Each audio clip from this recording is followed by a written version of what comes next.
I never thought that a throwaway internet joke would gut me like a knife, or that it would lead me to do what I'd been too polite to do for years. Melissa posted it on a Wednesday afternoon in a tone she'd call funny, but I knew what it really was. If I could erase one family member, it'd be her. #good riddance. Then she tagged everyone. Her mother, her sisters, even Aaron, my son. She didn't tag me, just left me to find it myself like dog crap hidden under a pretty rug.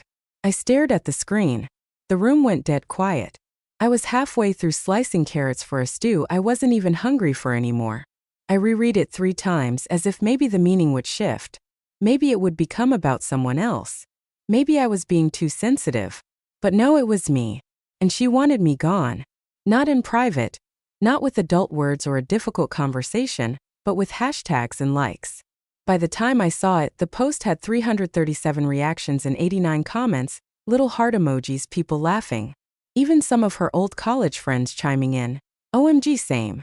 One had written, "Family's the worst," said another. Melissa always had a way of cutting deep with a smile on her face. She played cruelty like an instrument. And the worst part was I'd let her for years because I wanted to be the kind of mother-in-law who didn't make trouble. The kind who backed off, gave space, stayed quiet even when the comments stung because I loved my son and I didn't want to make his life harder. But that post, that was a declaration, not a joke. And I didn't respond with heat or anger or some emotional meltdown. No, I answered with fact. Cold, precise, documented.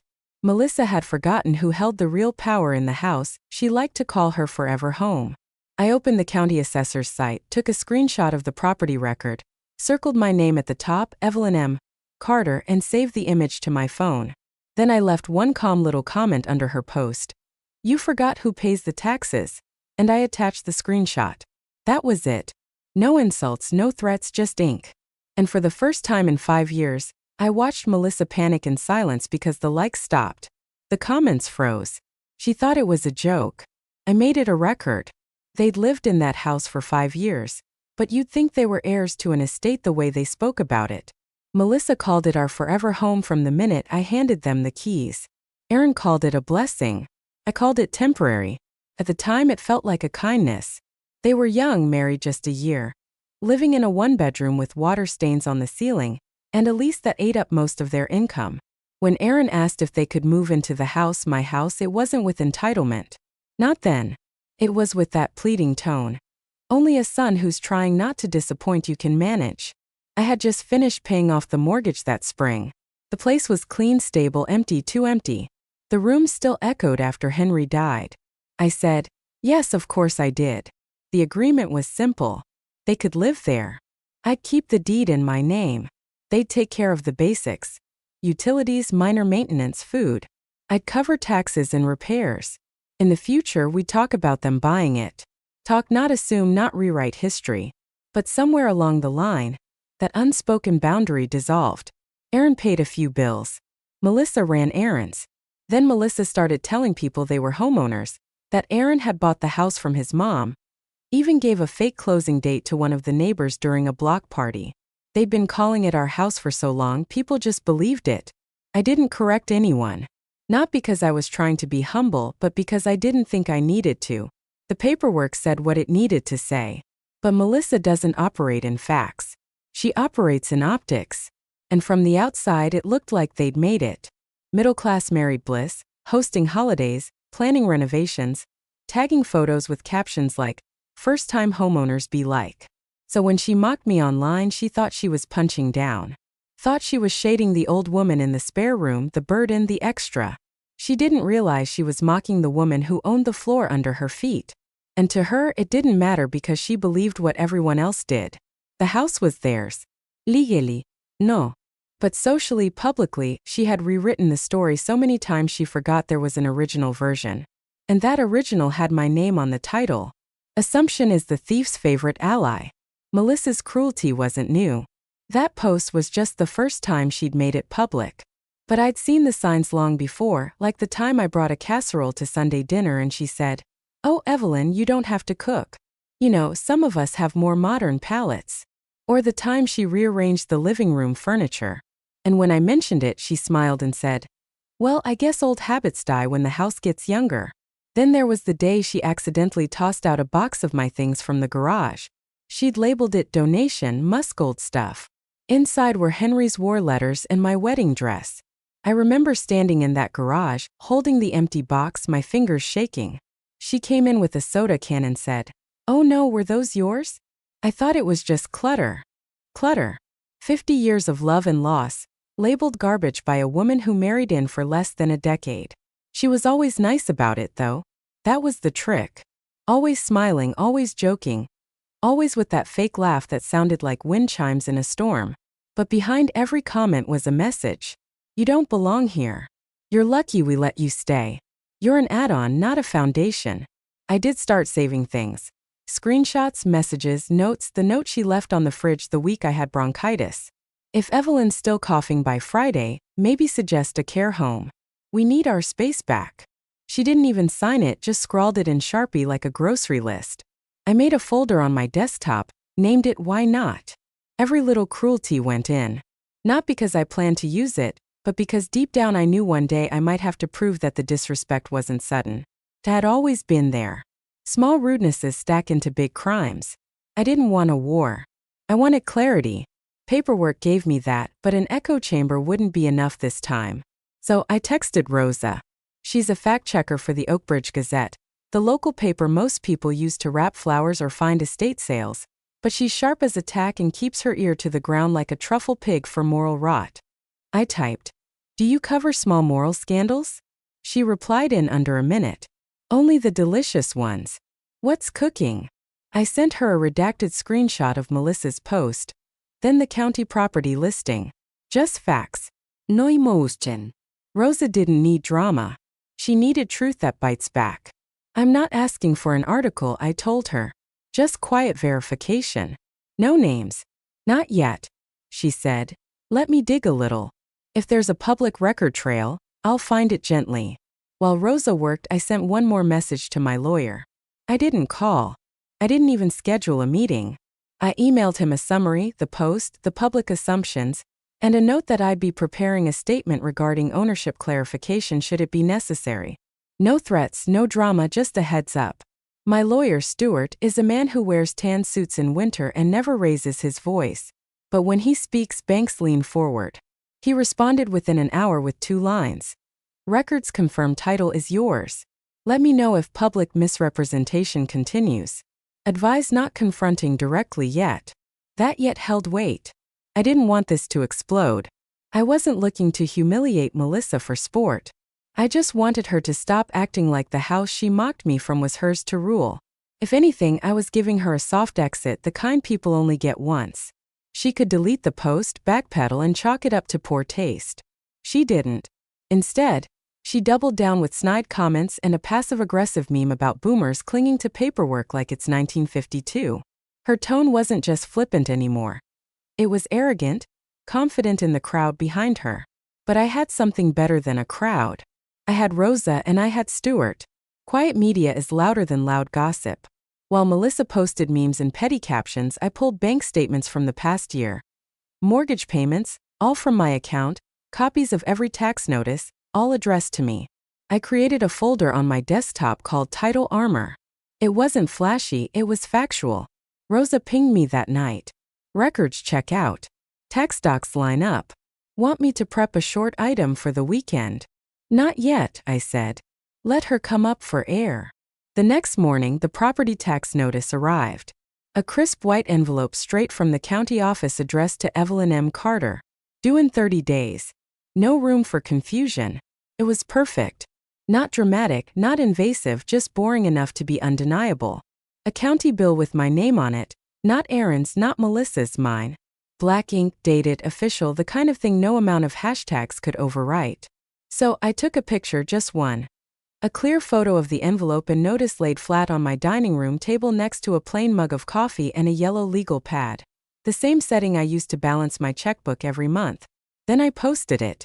Not on my page, not in a blog or a statement. I just replied to Melissa's original insult, the one where she said she'd erase me if she could. "Since we're sharing facts, here's today's mail." And I attached the image. That was it. No yelling, no follow-up, no tagging. But the thread lit up again.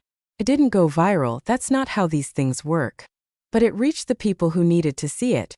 A few family friends, one of Melissa's college acquaintances who worked at a local lender, and perhaps most satisfying our neighbor Judy, who commented, "Wait, this is your house, Evelyn?" The lights stopped again, but this time they didn't just freeze. They curdled. People weren't cheering anymore. They were confused, curious, and some of them were clearly uncomfortable. Melissa saw it within the hour. She deleted her original post, then reposted a new one. Meaner, louder, more defensive. Apparently, some people can't take a joke or handle their mail. Hope you enjoy clinging to paperwork while the rest of us move on. But this time, her voice didn't land the way she wanted. 2 likes, no comments. And that night, a DM slid into my inbox from one of Aaron's oldest friends. "Hey, I don't mean to stir anything, but is all this true? Is your name really still on the house?" I took a deep breath before I answered, "Yes, it always has been." He didn't reply. He didn't have to. One tax bill can tilt a crowd. Melissa couldn't leave it alone. The second post didn't hit the way she'd hoped, and I could tell it rattled her. She wasn't used to being ignored. She was used to applause, those rapid-fire hearts and affirmations that made cruelty feel like charm. So she escalated. By noon the next day, she'd posted a storytime video, filtered to death, lips glossed, and voice dripping in pretend concern. She looked straight into the camera and said, "Okay, so apparently there's some confusion about our house and my mother-in-law, who we love and support, even though she's been, well, struggling lately." Pensive face. Struggling. She kept her tone sweet, but every word was a weapon. She's older. She forgets things. Sometimes she thinks she's still paying for things she hasn't in years. She means well. That word older rang in my ears like a gong. And it worked for a moment. People who didn't know me clapped back to her side. Comments started rolling in again. "You're so patient. Sending you strength, girl. It's so hard when they refuse to let go." They called me they as if I were a whole generation of dust and delusion. Aaron texted me that night. "Can you please just let this cool off? Melissa's upset. We're both stressed." He always did that. Tried to play mediator without ever stepping into the room. Always halfway in, halfway out. I asked him one question. "Did you know she posted that video?" 3 dots. Then silence. He knew. He'd watched her paint me as senile, and he didn't say a word. Not to her, not to me. That's when something inside me hardened.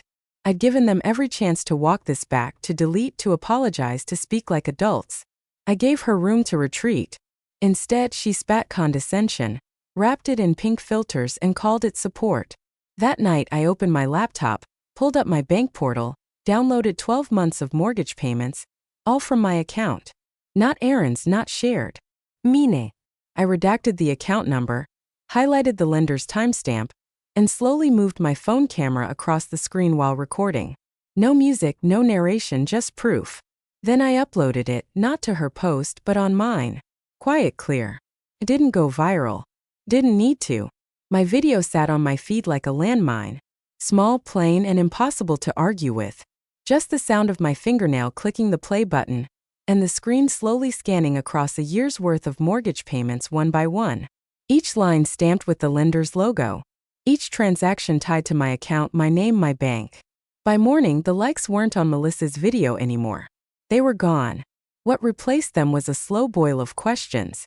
Wait, if Evelyn pays the mortgage, then who actually owns the house? I thought this was their home. Why would she lie? And then came the best kind of silence. Melissa didn't post anything new. She didn't clarify, didn't clap back. She just froze. But not everyone stayed quiet. A woman named Darlene, someone I hadn't seen since Aaron's high school graduation, commented under my video. "My mother went through the exact same thing. Thank you for sharing the real side of things." Another wrote, "My mom did this for us too. We never once pretended it was our house. Some people forget where they come from." Even a neighbor chimed in, "I always thought you owned that house, Evelyn. I remember you planting those maple trees yourself." And just like that, Melissa's social shield, the likes, the winks, the half-jokes started to peel away. She didn't look witty anymore. She looked exposed. But it wasn't just about feelings now. It was about function. Because buried in the noise, someone else had been watching, and they didn't send an emoji. They sent a reply. From the official account of Melissa and Aaron's mortgage lender, it was short, cold, corporate. We've noted recent discrepancies regarding property ownership and refinancing authorization. Please contact our office at your earliest convenience to clarify documentation. That's all it said, but that one comment, dry and lifeless, was the real earthquake because it meant one thing. Melissa had tried something. Maybe a refinance. Maybe a name change. Maybe she wanted to pull money out of a house she didn't legally own. And now the lender knew it wasn't just social anymore. It was legal. It was financial. It was documented. She thought she was staging a performance. I was filing an audit. And the mortgage company, they just lit the first match. Screenshots aged like evidence. The moment that lender's comment went live, it was like someone cut the power to Melissa's spotlight. She didn't post again that day. No apology, no snark, nothing filtered, nothing rehearsed, just radio silence. But silence from someone like Melissa isn't peace. It's panic hiding in a dressing room, because she knew what that message meant, and so did I. She had tried to refinance my house. She had submitted paperwork, maybe forged signatures, maybe just forgot to mention whose name was still on the title. She thought no one would notice, and maybe they wouldn't have if I hadn't spoken. But now the mortgage company was aware. And when banks ask for clarification, they're not being polite. They're building a file. They're locking down activity. They're watching. By noon, Rosa texted. So the lender commented, "That's gold. That's archive-worthy." I didn't reply right away. I just sat in my kitchen, the same one Melissa called, dated and dark, and listened to the tick of the old stove clock. My tea had gone cold. Then my phone buzzed. A voicemail from Aaron. His voice was tight, frustrated. "Hey Mom, can you not post anything else right now? Melissa's really upset. She's saying you're making this bigger than it is." I hit replay, then again, then deleted it because no, Aaron, I wasn't making it bigger. She made it big the moment she turned me into a punchline. I'd simply made the truth louder than the lie. That night around 6:30, I heard tires on gravel. I peeked through the blinds. Melissa's car. She didn't get out right away, just sat there, phone to her ear, pacing inside the vehicle like she was trying to choreograph her next move. I knew that fear, that desperate scramble when the illusion starts to crack. But she wasn't scared for the right reasons. She wasn't sorry. She was worried about getting caught. And now she had. The mortgage company didn't post again. They didn't need to. One cold line in a public thread was enough to kill the show. Because nothing silences a social butterfly faster than a financial institution knocking at the door. A dry line from a bank is a faster silence than a scream. That night I didn't sleep. I lay in bed with my hands folded across my stomach like I was waiting to be buried. The house creaked like it always had. Old joints and old wood, but everything sounded louder now.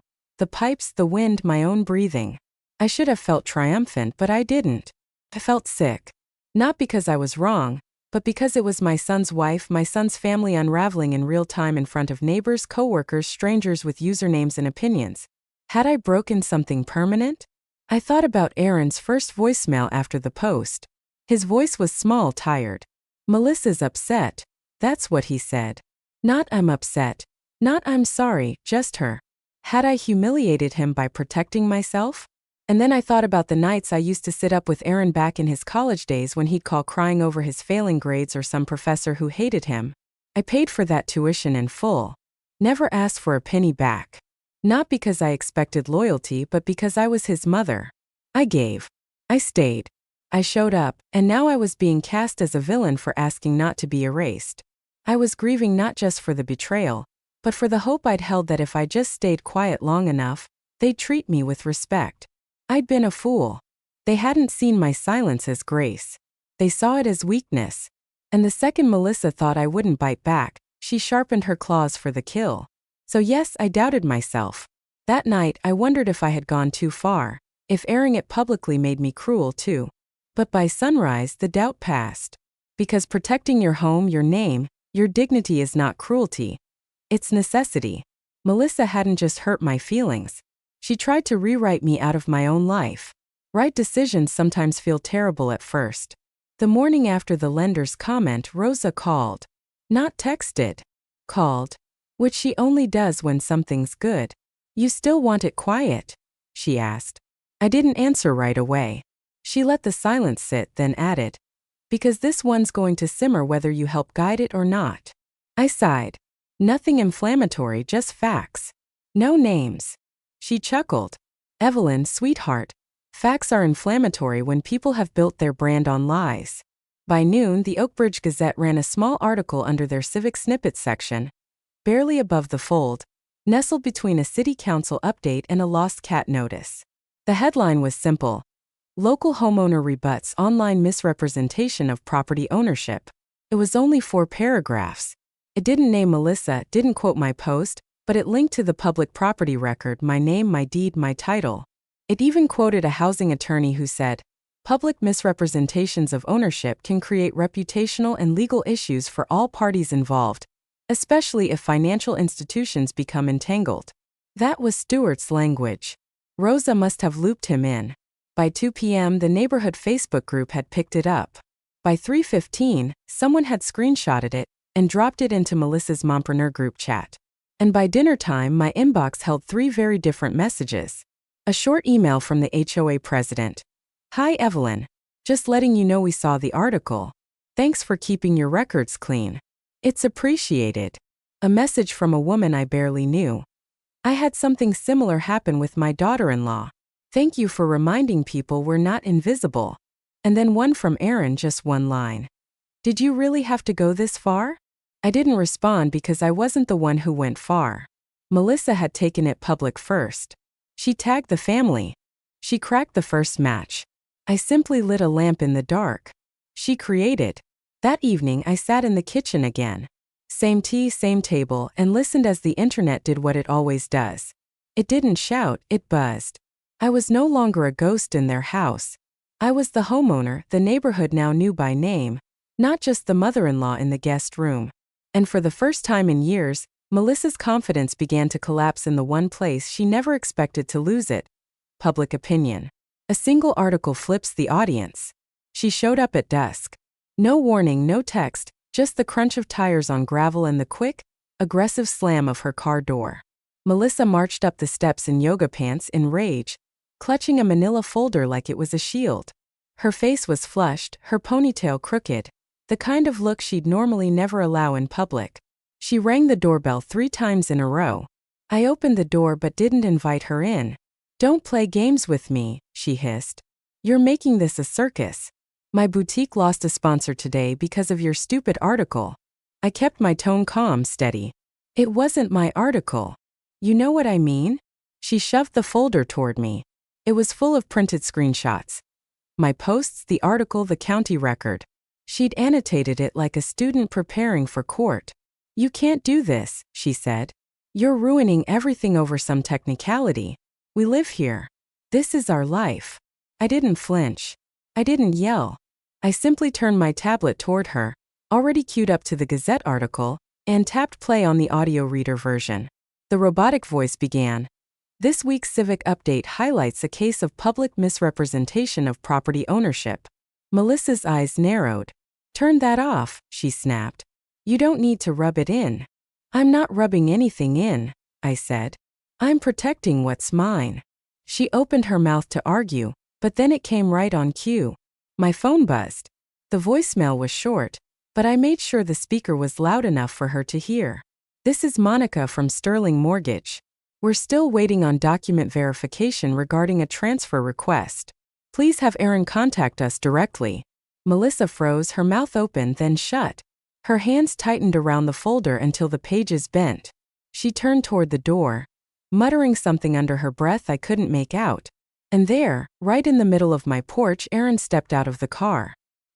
He hadn't come to support her. That much was clear. His face was pale. When the voicemail ended, no one spoke. I looked between them and said one thing: "I can." And I did. Melissa didn't argue again because panic, real panic, makes people clumsy, and desperation is louder in person than it ever is online. Panic looks clumsy in public. I didn't raise my voice. I didn't lean forward. I didn't even stand. I just reached to the table behind me, the same table where Melissa once told a guest that I liked to sit and feel useful. I pulled a neat folder from the drawer labeled "Clipped Ready." I handed it to her like I was offering a menu. Here, I said, since you seem confused. She took it but didn't open it at first, just held it like it might burn her. Aaron hovered behind her now, halfway in the doorway, halfway out of the conversation like always. Inside the folder was everything. A printed copy of the county property record, date stamped and highlighted. The latest tax notice addressed to me, unopened before I'd scanned it. A full ledger of mortgage checks from my account, each one traced with cleared confirmation numbers from the bank, and right on top, like the cherry on the sundae, a printout of her original post. If I could erase one family member, it'd be her. #good riddance. With my comment pinned underneath. You forgot who pays the taxes. She flipped through it, eyes moving fast, face flushing red. Then I said the words that had been sitting in my throat for weeks. You called me a ghost, I said quietly. You stood in the house I pay for, erased me publicly, and treated me like wallpaper, like I was just background noise.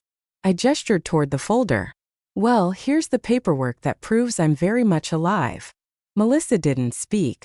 She stared at the last page like it was written in a foreign language, or maybe like she was seeing me clearly for the first time. Not as the quiet woman in the corner, but as the legal owner with the receipts.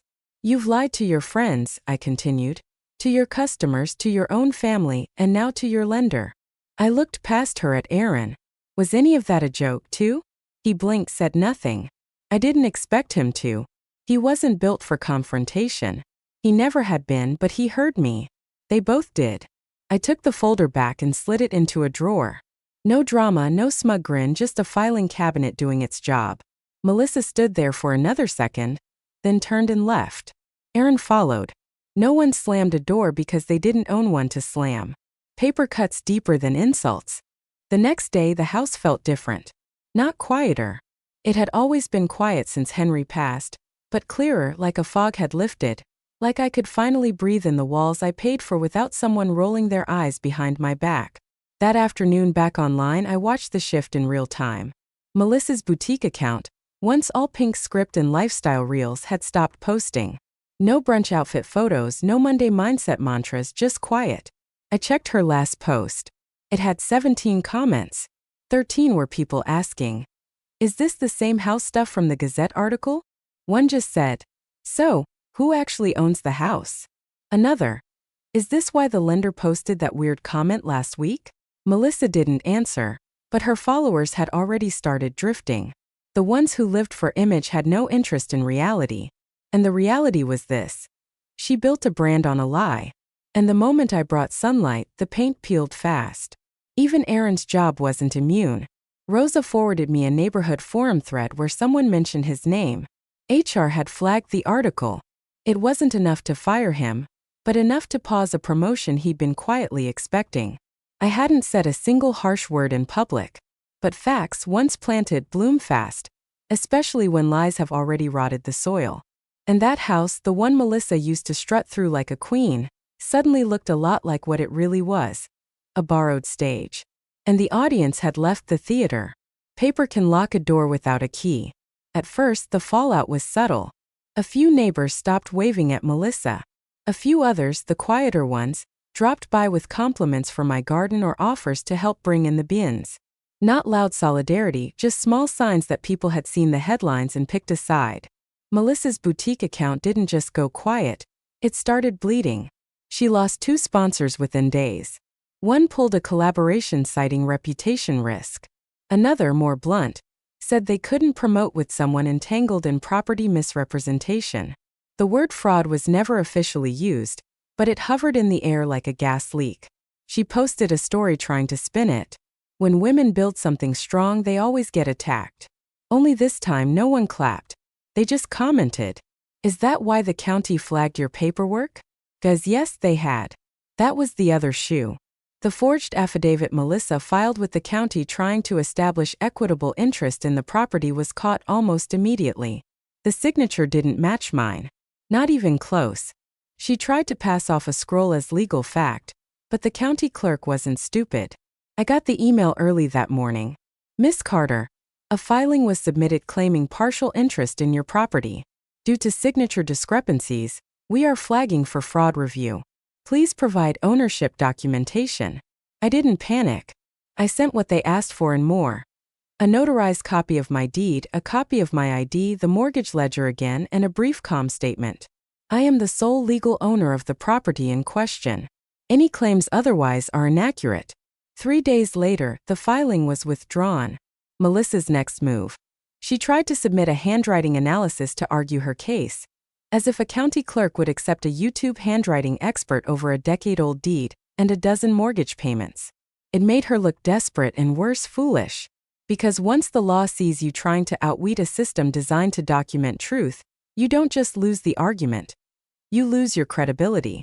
Even Aaron couldn't spin that one. And HR definitely didn't miss it. His promotion, the one they'd been grooming him for, evaporated quietly. No meeting, no explanation, just a trove of reassessment of internal candidates. They traded social capital for a cheap shot. They lost both because the world Melissa built depended on applause. And social applause has an expiry date. Forgery looks uglier in daylight. Months passed. The drama cooled, but nothing returned to normal. Melissa apologized privately, stiffly. Aaron said little. He still couldn't look me in the eye. They stayed in the house for now, quieter, careful, like tenants who suddenly remembered their lease wasn't guaranteed. I didn't seek revenge. I didn't evict them. I let the silence settle. Heavy earned. But I did post one last thing. A photo of my front door. Just the threshold. Clean and still. Captioned, "This house was never theirs to mock." No hashtags, no tag box, no explanation. Got over 1,000 likes. A few angry messages. Sure, loyalty doesn't die clean, but no one questioned the truth anymore. And no one touched the title again. Melissa had tried to erase me with a joke. Instead, the internet helped me file her name where it belonged, in a folder flagged for future review. She made a joke. I turned it into a ledger. If you like this story, please like this video, subscribe to the channel, and share your impressions of this story in the comments.